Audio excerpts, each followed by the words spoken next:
그린란드의 1인당 GDP는 16,000달러로 덴마크의 절반 정도에 불과하지만 중진국 수준. 그러나 전체 예산의 절반가량을 덴마크의 지원에 의존하고 있어 경제적 의존도가 심각하다고 할 수 있죠. 그린란드는 기후적 특성 때문에 수산업 이외에 농업이나 공업 기반이 전무하다시피 하고 도시간 도로망 설치도 불가능해 쌍발 비행기가 유일한 이동수단입니다. 이런 혹독한 여건은 앞으로도 변화될 가능성이 희박하기 때문에 덴마크로부터 독립을 열망하는 그린란드 사람들의 애를 태우고 있죠.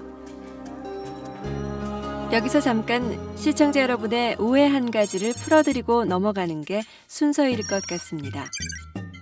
흔히들 북극에는 에스키모들이 산다고 알려져 있죠. 에스키모란 날고기를 먹는 사람들이란 뜻의 인디언 말로 경멸적인 의미를 지니고 있습니다. 따라서 에스키모들은 이 말 대신 자신들을 이누이트로 불러주길 원합니다.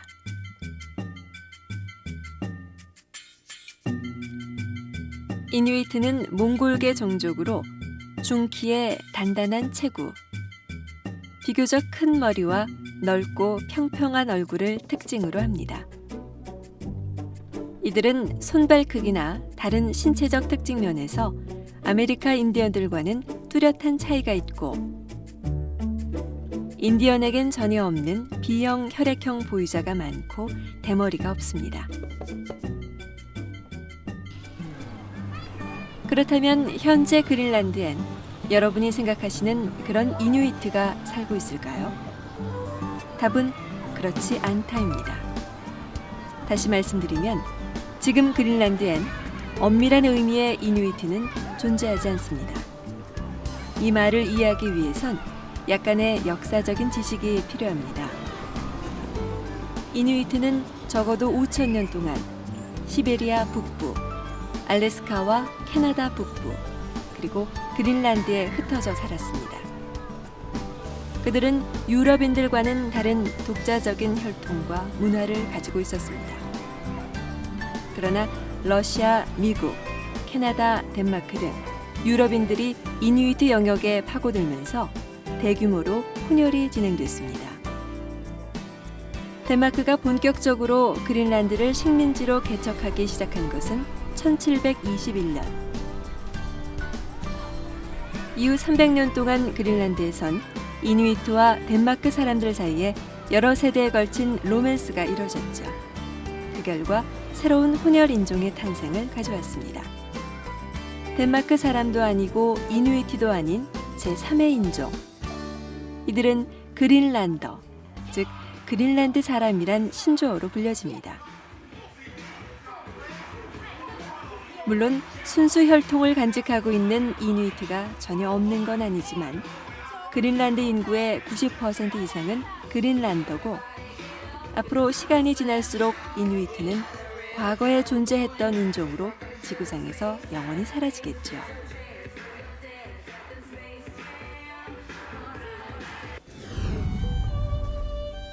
그린란드 사람들은 이누이트 말을 모국어로 사용하고 있습니다. 독자적인 문자가 없기 때문에 덴마크 문자를 빌려서 표기하고 있죠. 아울러 종주국인 덴마크어도 제2의 모국어로 교육됩니다. 그리고 초등학교 3학년부터 영어 교육을 받고 있기 때문에 정상적인 교육을 받은 그린란드 사람이라면 이누이트 말과 덴마크어, 영어 이 세 가지 언어를 동시에 사용할 수 있죠.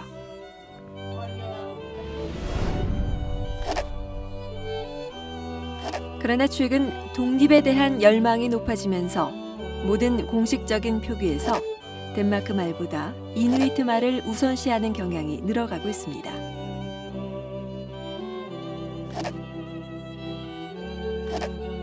이상 그린란드에 대한 간략한 정보였습니다.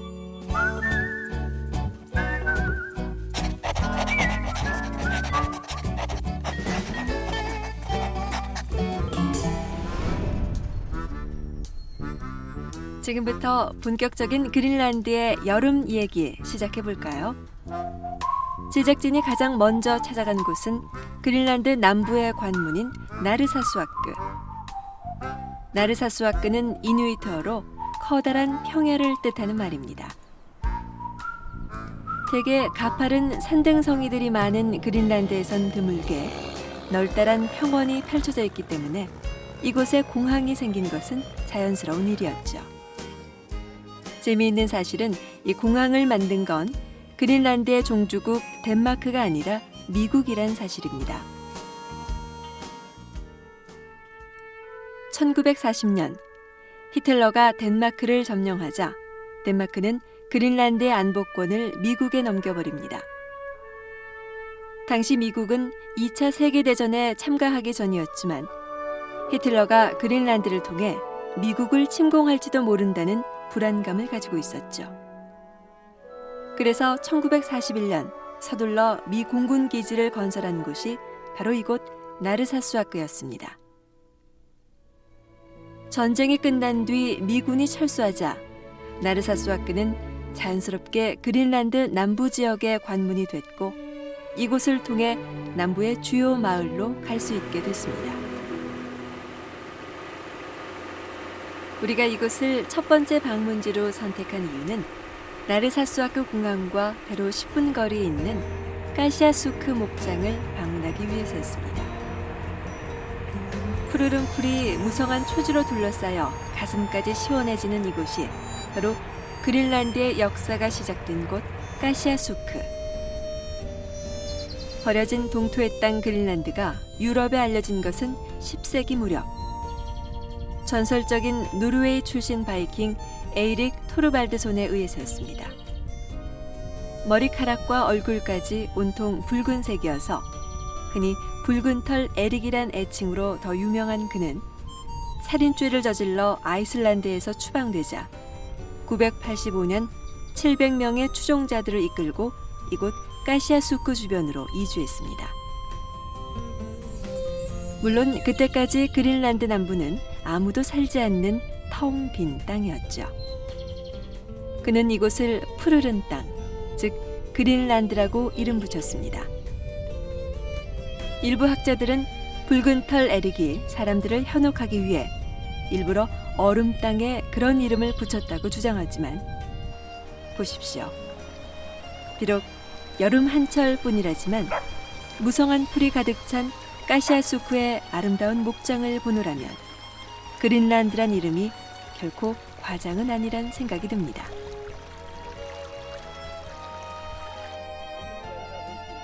까시아수크에는 천년 전 붉은 털 에릭이 살던 집과 교회가 10세기 노르웨이식 디자인으로 복원돼 관광객들을 맞이하고 있습니다.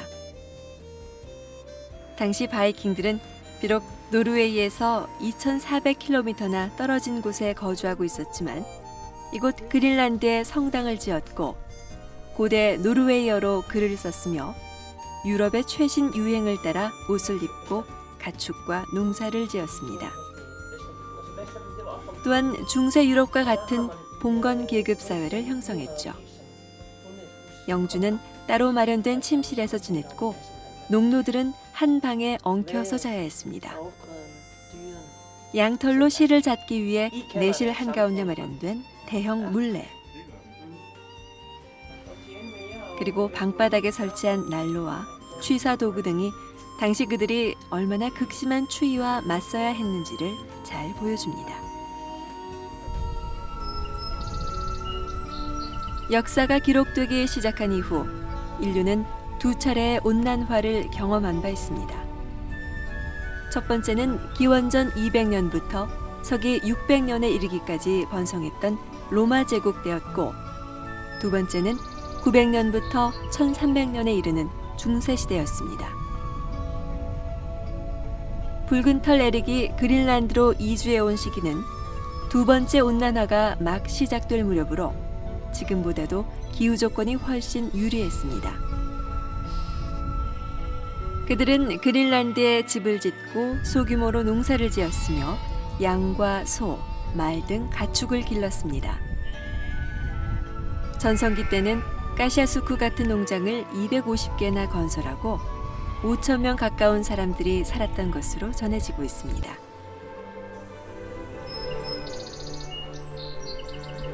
그린란드 남부에 위치한 발세이 교회 유적.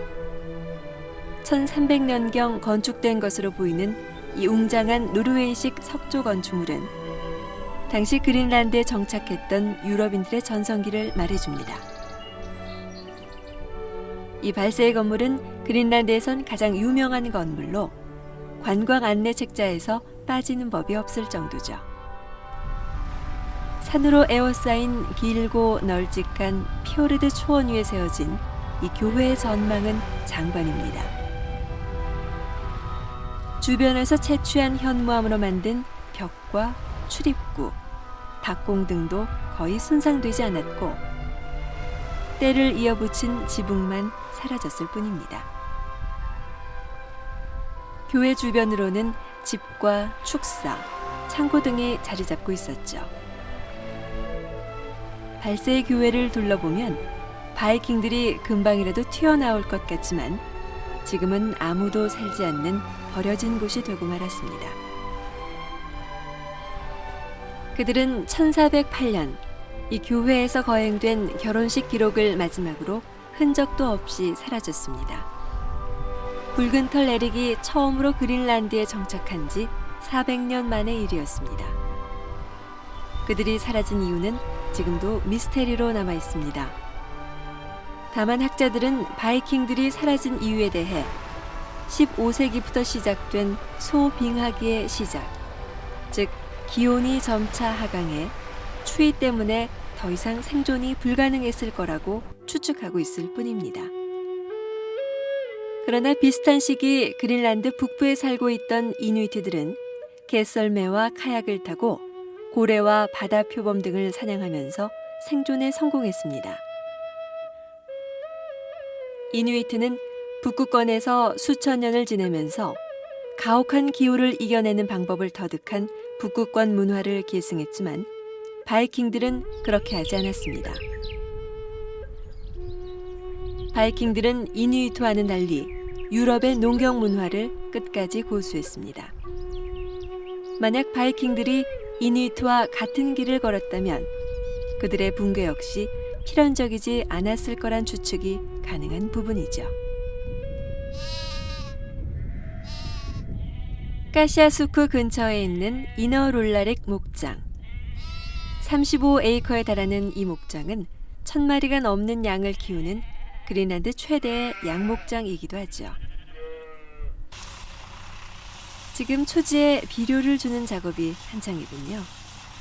여름 몇 달 동안 겨우내 먹일 풀을 확보하지 못하면 양들은 겨울에 굶어 죽고 맙니다.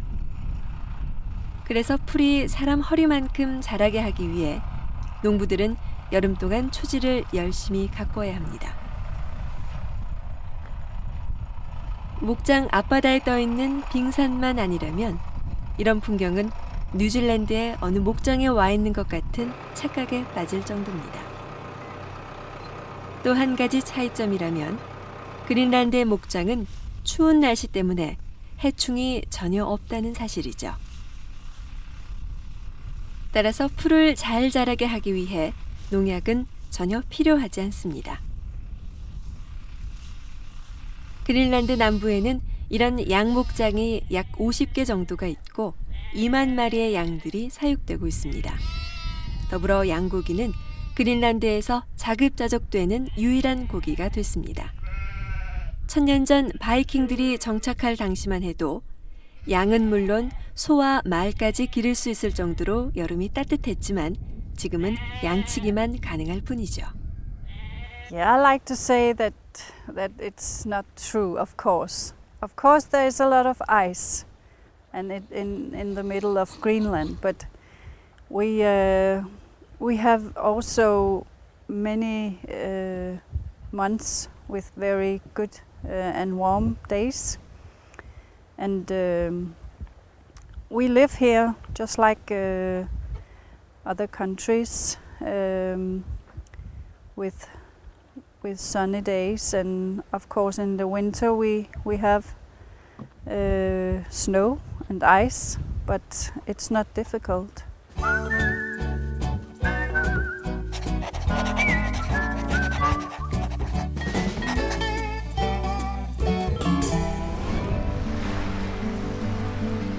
사람들은 흔히 극지방엔 추운 겨울만 있다고 생각하지만 그것은 방금 보신 것처럼 분명한 오해입니다. 북극은 짧지만 여름이 존재하고 그 여름 동안 북극의 생물들은 다채로운 생태계를 보여줍니다. 백야 현상으로 햇볕은 24시간 내내 에너지를 뿜어내기 때문에 기온이 영상으로 올라가 반팔 차림으로도 지낼 수 있죠. 여름에 극성스럽게 사람들을 괴롭히는 모기들도 그린란드 방문객들에겐 놀라움을 주기에 충분합니다. 그린란드 모기들은 기온이 올라가는 여름의 2, 3주 동안 갑자기 등장해 앞이 보이지 않을 정도로 많아졌다가 기온이 낮아지면 흔적도 없이 사라집니다. 그린란드는 남부 일부 지방을 제외하곤 대부분 북위 66도 이북, 즉 북극권에 위치하고 있습니다. 남부지방도 북극권 기후대와 유사한 툰드라 기후대에 속해 있기 때문에 아무리 한여름이라고 해도 풀과 10cm 미만의 작은 꽃 이외에 나무는 생존할 수 없죠.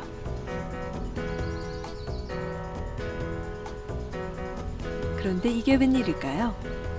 나르사수아크의 뒷산에는 사람 키 높이만한 자작나무와 버드나무, 소나무, 낙엽송들이 제법 울창한 숲을 이루고 있으니 말입니다. 그뿐이 아닙니다. 나무가 우거진 숲 속에선 소규모이긴 하지만 양봉도 활발하게 이루어지고 있습니다. 그린란드와 나무, 그리고 그린란드와 꿀벌. 뭔가 조화가 잘 맞지 않는 것처럼 보이지만 이것은 엄연한 사실입니다. 나르사수아크에서는 현재 5곳에서 약 6만 마리의 꿀벌들이 연간 300kg의 꿀을 생산하고 있습니다. 물론 여름 동안만이지만 말입니다. 특히 그린란드의 벌꿀은 무공해여서 맛과 질이 아주 뛰어나다고 합니다. Our honey here from Greenland is a very good honey and a luxury product because it comes from only wild flowers and Arctic flowers only. So the honey that we produce here is unique in the world and of course therefore we sell it at a relatively high price.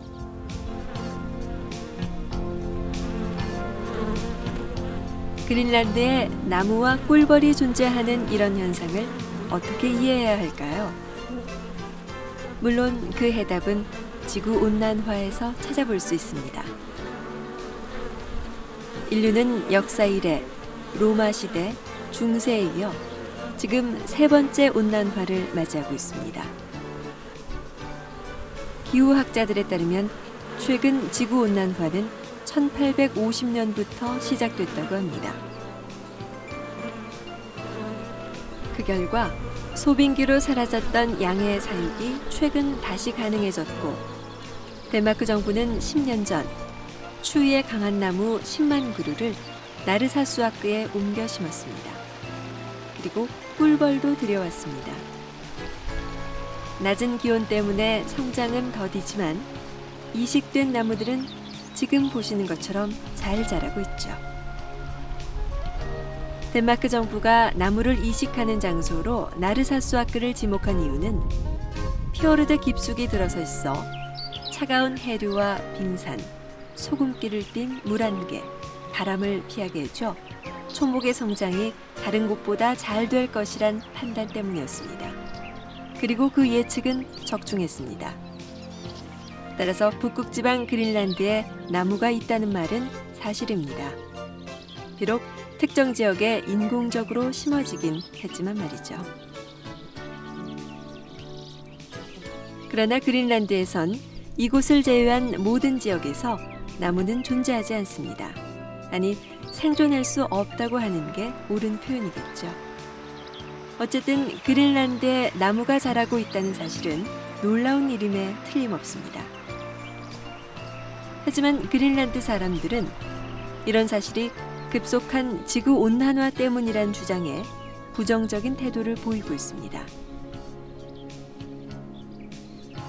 1000년 전에는 밀농사가 가능할 정도로 따뜻했지만 아직은 그 정도로 기온이 상승하진 않았기 때문이란 거죠.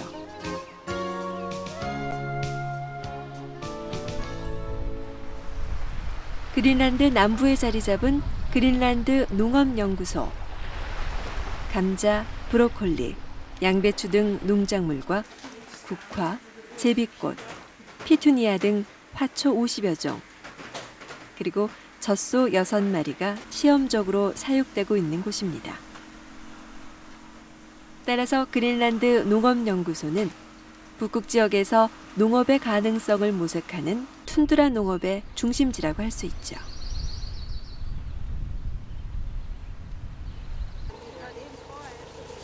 그린란드 사람들은 이곳을 방문해 다양한 화초의 모종을 구입하기도 합니다. 추위가 심한 그린란드이기 때문에 꽃이 사람들에게 주는 의미는 남다르다고 할 수 있죠. 밭에 심어놓은 대황이 탐스럽게 자랐군요. 대황은 그 뿌리에 비타민과 무기질이 풍부해 그린란드 사람들에게 꼭 필요한 야채입니다. 푸른 잎을 잘라내고 진홍색의 뿌리를 먹는데 묘한 향이 매력이죠. 5 in a bundle and cut off a little of the leaves and like this, and 5 in a bundle is sold in the shop, and people they will buy it and boil it, cut it in pieces and boil it with a little sugar and use it for marmalade especially to put on the bread and so on. No, this is has a very fresh, acid taste, and that's why they will use it with a little sugar. But you can easily eat it raw. But it is a little acid.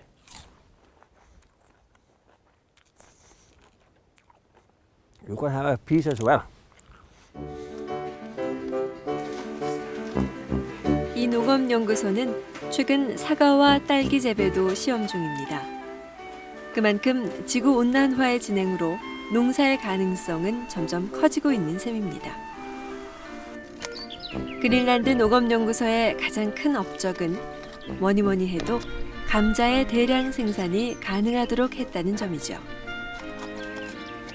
5월에 심어 8월에 수확하는 그린란드 감자는 추위 때문에 해충이 없어 무농약 재배가 가능하고 크기가 작고 맛이 뛰어나 인기를 끌고 있습니다. The mother plant is here. This is the mother. This is the mother. And from here there goes some very small ones here, and there will come. It will be a potato.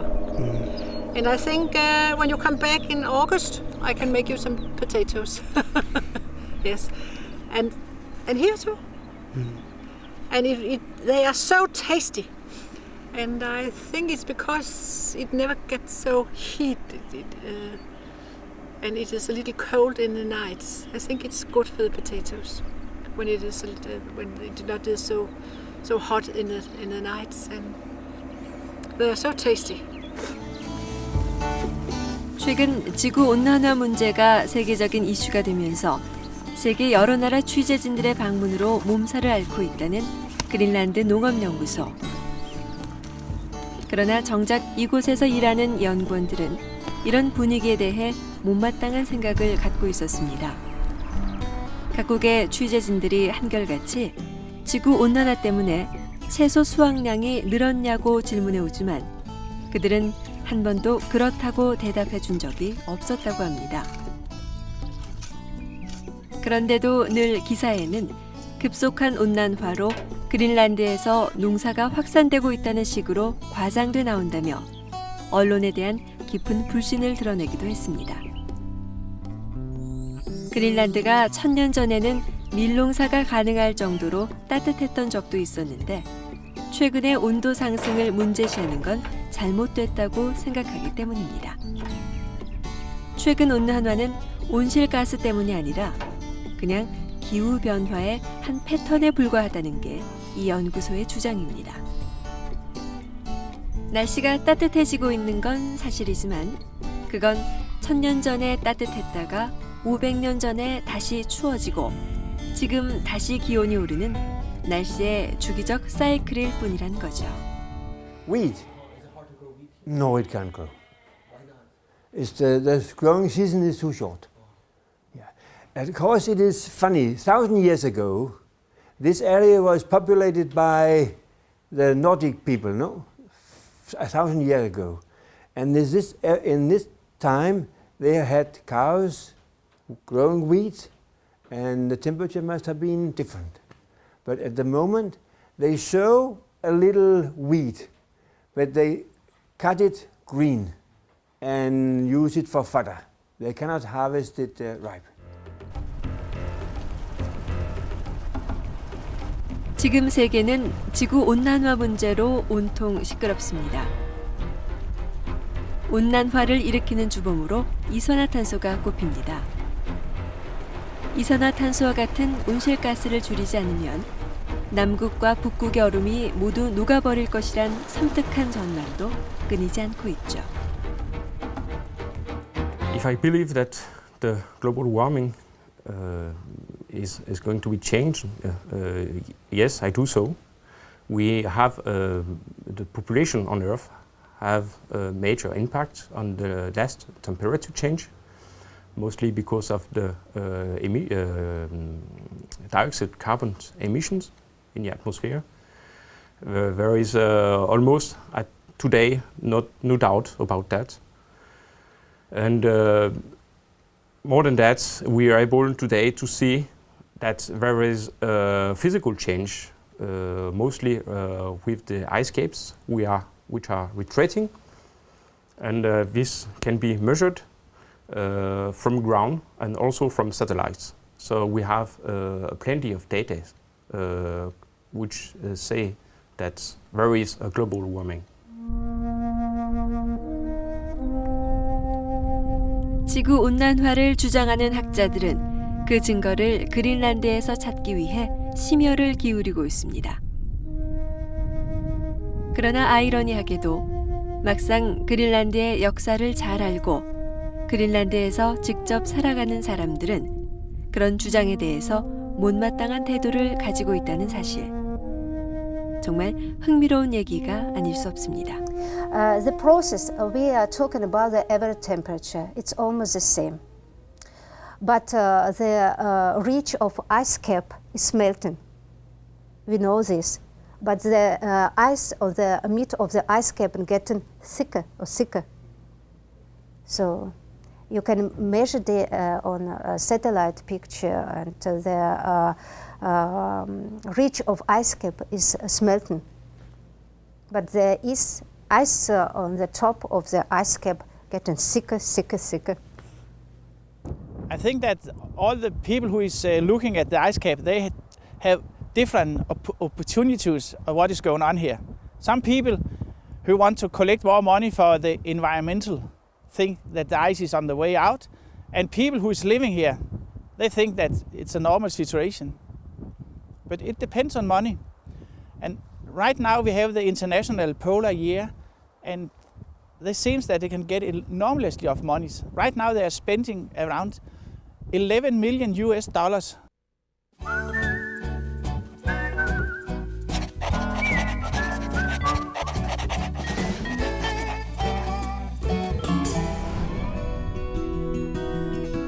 사람들은 북극에 가장 가까이 있는 그린란드가 텅 비어 있고 적대적이며 치명적일 것이라고 생각합니다.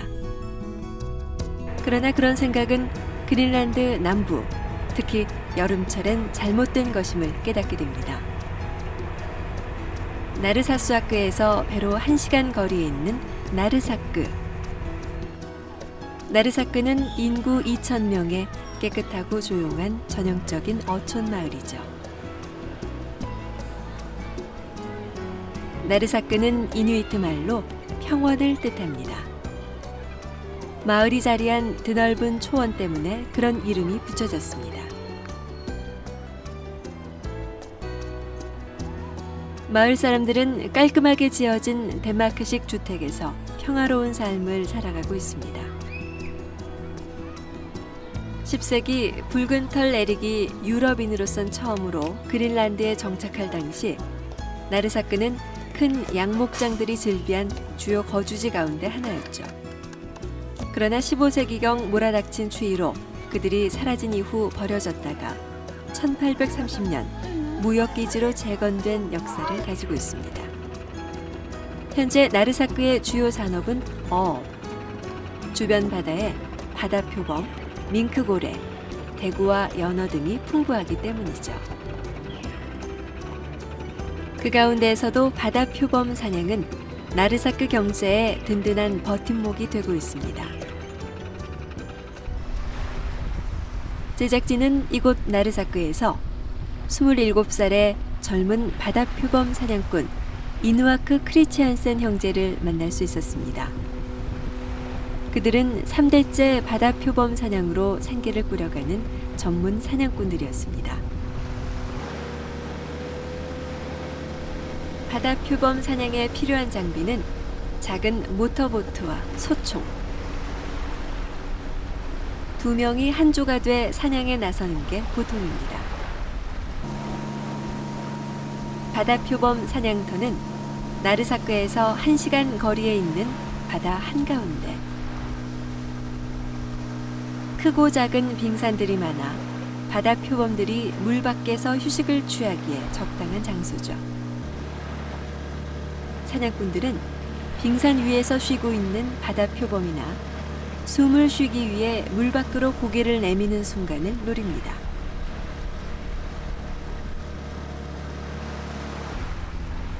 바다표범을 사냥하기에 가장 좋은 조건은 지금처럼 해수면이 맑고 잔잔한 때입니다.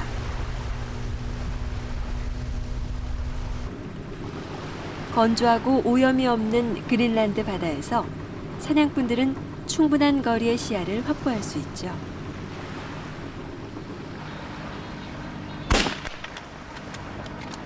멀리서 검은 물체가 물 밖으로 머리를 내미는 순간 크리치안센의 소총이 불을 뿜습니다.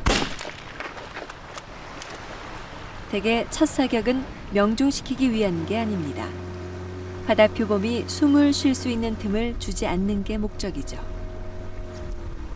총소리에 놀라 숨을 충분히 쉬지 못한 바다표범은 반드시 그 근처에서 다시 머리를 내밀게 됩니다.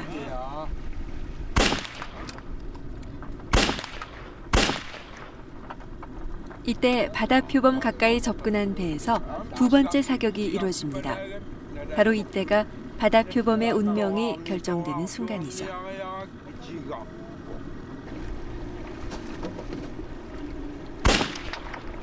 그러나 움직이는 배에서 역시 움직이는 표적을 명중시키기란 결코 쉬운 일이 아닙니다.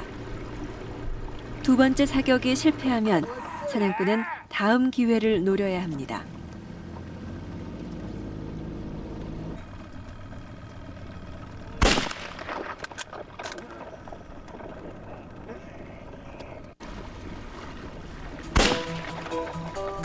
몇 번의 실패 끝에 드디어 명중. 총알을 맞은 바다표범은 붉은 피를 쏟아내지만 이내 바닷속으로 깊이 잠수해버리는군요. 아쉽지만 이번에도 실패. 명중시키더라도 바다표범이 몸부림칠 때 바로 다가가서 작살로 끌어올리지 못하면 사냥꾼에게 남는 건 아무것도 없게 되죠. 정확한 사격술과 재빠른 민첩성이 결합되지 못하면 단 한 마리도 잡을 수 없는 게 바다표범 사냥입니다. 다시 오랜 기다림이 계속되고 배는 빙산 사이로 부지런히 바다표범을 찾아다닙니다.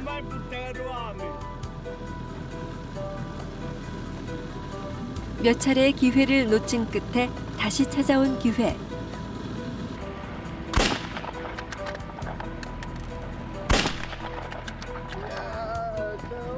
드디어 명중. 배는 재빨리 피를 흘리며 몸부림치는 바다표범에게 다가갑니다. 드디어 성공입니다.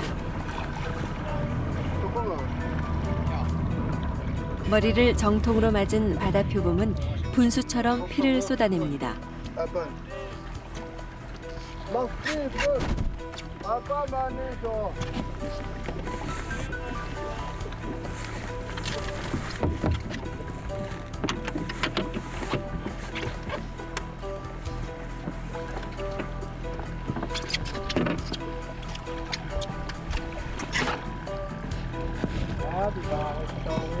몸집으로 봐서는 서너 살은 넘은 바다 표범으로 보입니다.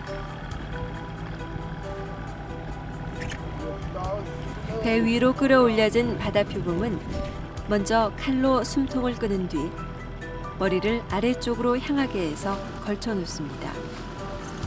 몸 안의 피를 빼내기 위해서죠. 피를 빼내야 나중에 해체할 때 작업이 편해지고 고기 맛도 좋아진다고 합니다.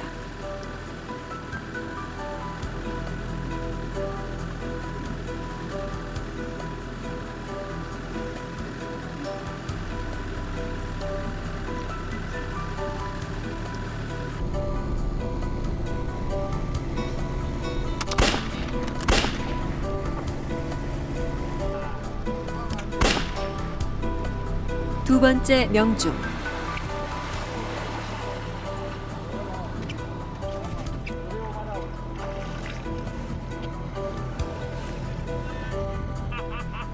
그러나 이번에는 총알을 비껴 맞은 모양이군요. 바다 표범의 몸부림이 심해집니다. 이럴 땐 좀 잔인한 방법이 동원됩니다. 그러나 사냥꾼들은 이렇게 하는 게 바다 표범에 대한 예의라고 믿고 있죠. 고통의 시간을 줄여줄 수 있으니 말입니다. 바다 표범 사냥을 처음 목격한 사람들에겐 이런 모습이 반감을 줄지도 모릅니다. 그러나 곰곰이 생각해보면 그린란드 사람들은 이렇게 잡은 바다 표범을 이용해서 5,000년 이상을 생존해 왔습니다. 그들에게 바다 표범 사냥은 스포츠도 아니고 레저도 아닙니다. 혹독한 기후 조건에서 살아남기 위한 생존법, 그 이상도 이하도 아닙니다. 오히려 이런 사냥 방식에 대해 거부감을 갖는 외부인들을 그들은 이해하기 어렵습니다.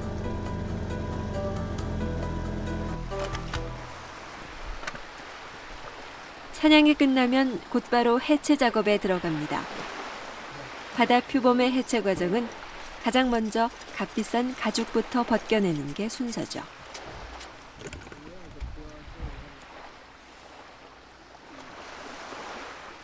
가죽 아래에 두텁게 형성된 지방층을 떼어내는 작업은 능숙한 칼솜씨가 아니면 하기 힘든 일이죠.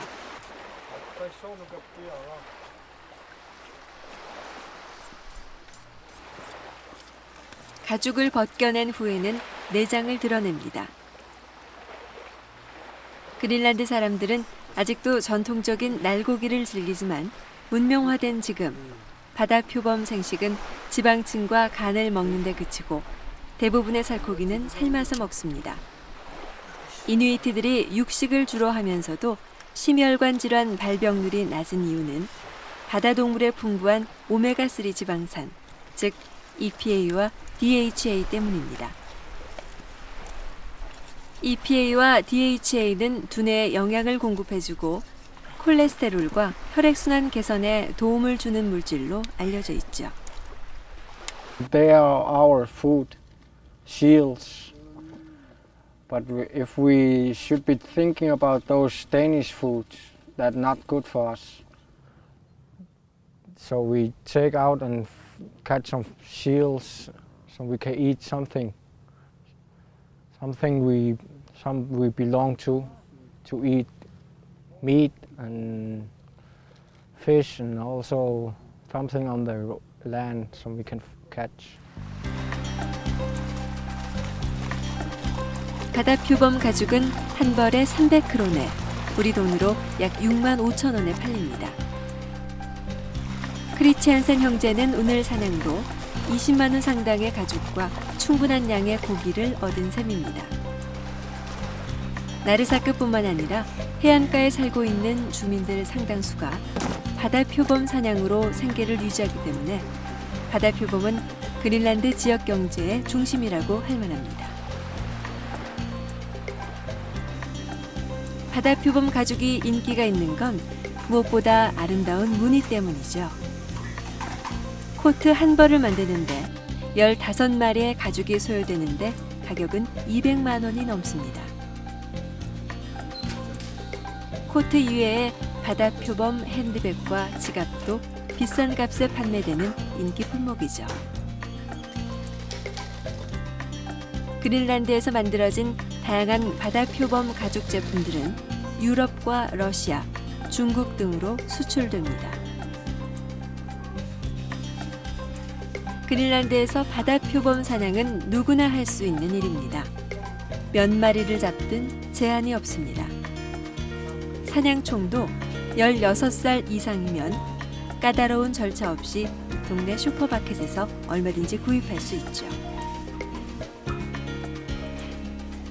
총알도 바다표범 사냥용에서부터 고래 사냥용에 이르기까지 다양하게 판매되고 있습니다. 이런 모습은 사냥으로 생존해온 그린란드에서만 가능한 풍경일 겁니다. Usually them they want to go to hunt, they come and buy. Everyone have a gun. It's normally to have a gun in home because almost of the people going to hunting. So it's necessary to have a gun when you're traveling in Greenland because there are some polar bears and any animals when you're traveling in the nature. It's necessary to have weapon with you to protect yourself or if you want to go to hunt. 언뜻 바다표범 남획으로 인한 개체수 감소를 우려할 만하지만 바다표범의 번식력이 워낙 왕성해서 그럴 일은 없을 거라는 게 전문가들의 말입니다. 1년에 100만 마리가 넘는 바다표범들이 새로 태어난다고 하니 그럴 만도 하겠죠. 그래서일까요? 그린란드 바다는 온통 바다표범들의 세상입니다.